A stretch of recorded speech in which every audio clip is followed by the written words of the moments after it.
नमस्कार। आज हम रामायणी श्री प्रेमदास जी की रचना प्रतीक्षा के आईने में एक बहुत आम मानवीय आदत को समझने की कोशिश कर रहे हैं।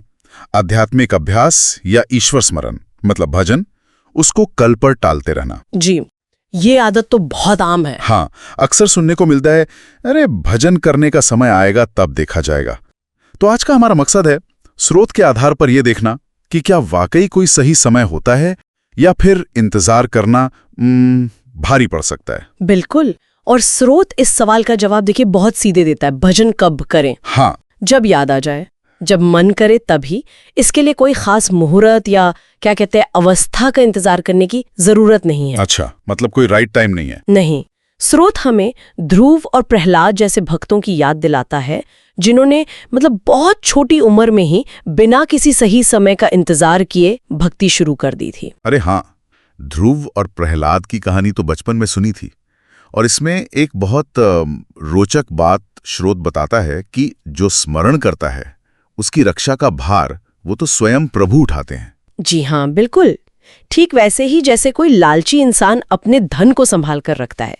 स्रोत में पंक्ति भी है, अस सज्जन मम उर बसे कैसे, लोभी हृदय बसे धन जैसे। वाह, इसका युद्ध के मैदान से भी एक बड़ा सशक्त उदाहरण दिया गया है ना। हाँ बिल्कुल। जब रावण ने विभीषण पर अपनी वो अमोघ शक्ति चलाई तो श्रीराम फौरन विभीषण के आगे आ गए, एक ढाल की तरह। अच्छा। स्रोत के शब्द हैं, तुरत विभीषण पाछे मेला, समुख राम सहेउ सो सैला। तो ये दिखाता है कि प्रभु अपने भक्त की रक्षा के लिए हमेशा तैयार रहते हैं। और इसका फायदा सिर्फ परलोक में ही नहीं, इसी दुनिया में भी। हाँ, इसी दुनिया में भी। स्रोत कहता है कि भजन करने वाले को लोक में सुख समृद्धि और परलोक में भगवत धाम दोनों मिलते हैं। अच्छा, तो ये तो आदर्श स्थिति हुई, लेकिन स्रोत इस पर भी गौर करता है कि अक्सर हम चूक कहा जाते हैं। क्या गड़बड़ होती है? गड़बड़ ये होती है कि हम अज्ञानवश इस शरीर को ही सब कुछ मान लेते हैं, इसी दुनियादारी में उलझे रहते हैं। हाँ, ये तो है। शायद इसीलिए वो कहावत भी है, दुविधा में दोनों गए, माया मिली न राम। बिल्कुल सही। न दुनिया पूरी तरह मिली, न अध्यात्म सधा। तो फिर इसी उलझन में एक सवाल ये भी उठता है कि ठीक है भजन करें, पर कौन सा मंत्र जपें? क्या इसका भी कोई जवाब है स्रोत में?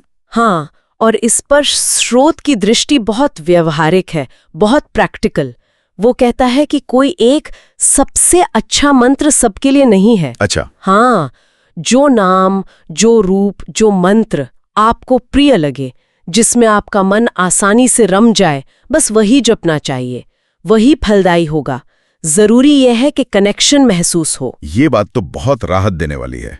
अच्छा, इसी से जुड़ा एक बड़ा महत्वपूर्ण संवाद स्रोत में मिलता है, युधिष्ठिर और व्यास जी का। युधिष्ठिर जी कुछ पूछते हैं ना, कौन सा नाम जपने योग्य है, परम जाप्य क्या है? तो व्यास जी क्या बताते हैं? और व्यास जी का उत्तर बहुत स्पष्ट है। वो कहते हैं, श्री राम नाम ही तारक ब्रह्म मंत्र है। श्री राम। हाँ, स्रोत में उल्लेख है, श्री रामेति पर जाप्यम तारकम ब्रह्म संज्ञकम। वाह। और वेद जानने वाले तो ये भी कहते हैं कि ये नाम अहम, ब्रह्म हत्या जैसे बड़े पापों का भी नाश करने में सक्षम है। इतना शक्तिशाली। तो स्रोत के अनुसार ये नाम स्मरण इतना जरूरी क्यों है? क्या होता है इससे? क्योंकि देखिए, मान्यता यह है कि हमारे कर्मों और पापों के कारण ही ये जीव 84 लाख योनियों के अंतहीन चक्कर में फंसा रहता है। हाँ, ये 84 का चक्कर तो सुना है। तो ईश्वर का स्मरण, उनका नाम जपना, इस चक्कर को काटने का सबसे आसान तरीका बताया गया है। सबसे सुलभ साधन। अच्छा, और इसके लिए कोई खास नियम कानून भी नहीं, कोई विशेष आसन, स्थान या समय की वो बाध्यता नहीं है। इसे चलते फिरते, उठते बैठते किसी भी हालत में किया जा सकता है। तो फिर तो ये बहुत ही आसान लगता है। इतना सरल होने पर भी हम अक्सर आलस्य क्यों कर जाते हैं? स्रोत इस बारे में क्या कहता है? स्रोत कहता है कि मानव जीवन 84 के चक्कर से निकलने का दरवाजा है, साधन धाम मोक्ष कर द्वारा। हाँ, पर होता क्या है, हम इस अनमोल अवसर को पाकर भी सांसारिक विषयों और वासनाओं की खुजली में पड़कर इसे गवा देते हैं। ये खुजली शब्द का प्रयोग बड़ा सोचने वाला है।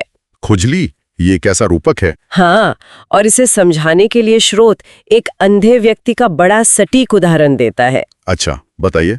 सोचिए, कोई अंधा व्यक्ति है, वो दीवार पकड़ पकड़ कर किसी तरह दरवाजे तक, मान लीजिए मोक्ष के द्वार तक पहुंच गया। ठीक है। लेकिन ठीक दरवाजे पर पहुंचते ही उसे सिर में जोर की खुजली उठी और वो दोनों हाथ छोड़कर सिर खुजाने लगा। अब क्या हुआ? रास्ता छूट गया होगा। हाँ, दरवाजा पीछे छूट गया, ध्यान भटक गया। ठीक इसी तरह जीव मोक्ष के इतने करीब आकर भी इन दुनियावी चीजों, विषय वासनाओं की खुजली में पड़कर फिर से 84 के चक्कर में गिर जाता है। बाप रे, ये तो बहुत मार्मिक उदाहरण है। और इन सबका सबसे आम बहाना क्या होता है? मेरे पास तो यही आता है, समय नहीं है, फुर्सत नहीं है। हाँ, यही सबसे आम बहाना है। और स्रोत इस पर सीधा सवाल करता है, क्या जीवन में ईश्वर स्मरण के लिए 2 घड़ी की भी फुर्सत नहीं? और एक चेतावनी भी देखा, बड़ी सीधी सी। एक दिन ऐसा आएगा, जम पकड़ेंगे बाँ, 300 कहियो हमें तो अभी फुर्सत ना ही। यानी क्या तब यमराज के सामने ये बहाना चल पाएगा कि अभी फुर्सत नहीं है? बिल्कुल नहीं। तो देखिए, इस पूरी चर्चा का निचोड़ एकदम साफ है। आध्यात्मिक आलस्य ये सिर्फ मौका गंवाना नहीं है, बल्कि स्रोत के अनुसार ये जानबूझकर 84 के चक्कर में वापस कूदना है। सही बात है। जबकि सुरक्षा और सुख दोनों ही तत्काल भक्ति से मिलते हैं। ईश्वर स्मरण वो एक सुरक्षा कवच भी है और दोनों लोकों में सुख का साधन भी। टालामटोल से अंत में केवल पछतावा और जन्म मरण का चक्र ही हाथ लगता है। बिल्कुल।